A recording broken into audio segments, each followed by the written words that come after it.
Agora, atención ás moitísimas mulleres que nos están vendo, que estiveron na emigración, despois volveron ou que nos ven a través da televisión galega en todo o mundo. Non perdades de vista o documental que vos imos presentar agora, que estou seguro que vos vai emocionar.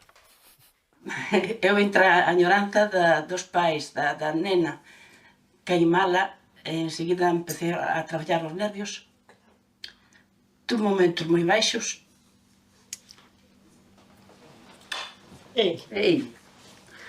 Momentos moi baixos, pero estaba eu que podía que coidei. En la emigración sempre hai momentos bajos. 4 anos que criei. É moito deixaros atrás. Sí. Pero bueno, despois foi pasando, e cada vez que o neno, e dicía yo, meu marido se vira por un rato dunha pechadura. Cando empezábamos a estar ben foi cando nos viñamos, pero había que decidir. Ou quedarnos, estes medraban, estes viñas de moi vagana pa aquí, e despois era unha decisión que estaba nunha edad, os outros tiñan 11 anos, e esta tiña 14, os 15 anos tiña. E había que decidirlo. Entón decidimos vernos e ala. E así. En fin, qué guapas, qué estupendas están estas señoras, qué emocionadas. Digo que son guapas e estupendas, normal, porque son de Maceda e iso marca, non?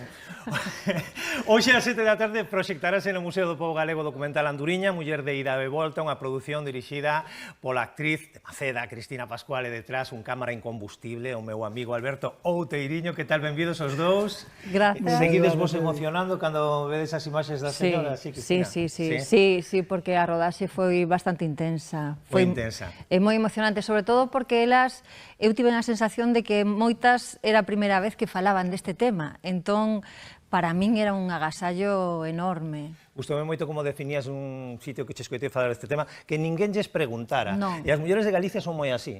Se non lle preguntan, teñen tantas cousas que facer que non o contan, non? E algunha, seguramente, era a primeira vez que soltaba todo isto. Sí, seguro. porque, sí, de feito, bueno, vese no documental que moitas xúntanse unha vez a semana para xogar a partida, entón coñécense de moitos anos. Entre elas, cando algunha contaba algunha anécdota, pois preguntábanse, pero e onde foi? Claro, bueno, Dicías, levan xogando a partida durante 20 anos, que a partida tiña que ser con prescripción facultativa, porque eso sí que é psicólogo, sinceramente, terapia de grupo, e nunca falaran deste tema. Alberto. Eu vino desde, claro, desta vez dirixía a Cristina. Desde outro lado. Desde a cámara, pois, sí que foi unha experiencia chula ver. Ademais, en algúns momentos, elas chegaban a perder o control de que a estábamos grabando. Así foi como un gran hermano. Deixabas que se soltaran todo. Bueno, elixistes mulleres de Maceda de varias parroquias. Como foi ese proceso para seleccionalas, ou que historias buscabades, como era? Pois, en principio, bueno, a maioría das mulleres do Concello de Maceda, a maioría son emigrantes, son mulleres que coñecemos de toda a vida, o sea, Alberto e máis eu dende pequeniños, non? Pero aí participou o Concello. O Concello, sobre todo o CIM, o Centro de Información da Muller, que nos deixaron a información de elas, o sea, deronos un listado, porque son mulleres que participan nos obradoiros que propoñen ali, entón tamén quedamos con elas, e despois foi moito café, moita bica, moito falar... Moita bica, como me gusta, café, bica, bueno, moi de Ourense. A que lugares emigraran estas mulleres? Son circunstancias moi diferentes ou...? Hai a Centro Europa, Alemania, Suiza tamén, seguro. Francia, París e Venezuela. De Venezuela teñen, hai unha que ten moita nostalgia, incluso, como dice, fixeron malar, verdade? Sí. A xente que foi a Venezuela, México, etc., botan moito de menos. Aquí non lle pasa tanto a xente de Alemania, Suiza. Supoño que a barreira do idioma, seguro, non? Sí, que tiveron moitas dificultades. E aparte, a xente que iba ao norte de Europa xa iba con contrato dende aquí, entón iban nun tren, chegaban ali e primeiro estaban metidas en barracas. Non foi fácil, non foi. Foi difícil. Dixo aí unha das mulleres, que non lle sei o nome, senón decía o nome de todas. A ver. Dicía que ela, cando chegou ali, pensaban en volver. É dicir, botaran 20 anos, que ao final tiveron que elixir. Pero, bueno, a idea sempre era volver, non? Está aí presente este tema ou non? Sempre.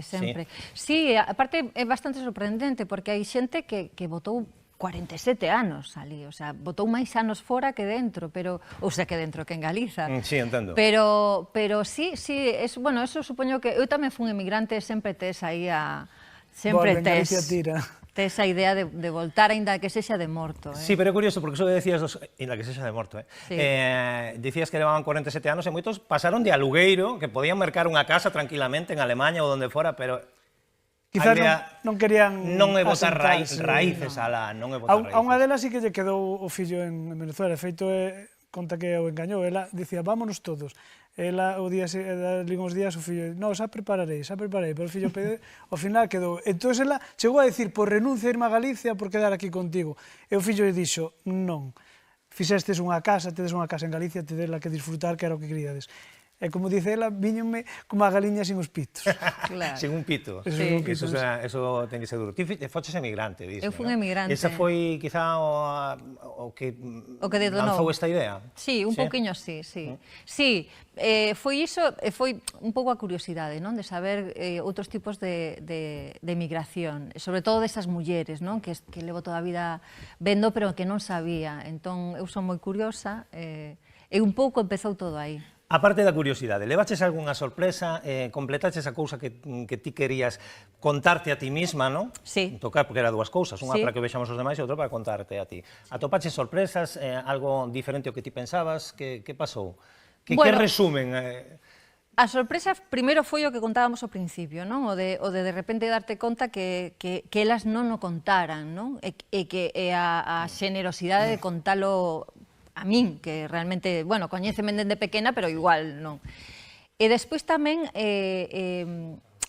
isto non remata soamente no documental. O bonito que está sucedendo con este documental é cando facemos a proxección e facemos o coloquio. Aí é cando realmente remata o documental, é onde ves a resposta de todos, porque a todos, de algún xeito, nos toca a emigración. Por suposto que sí.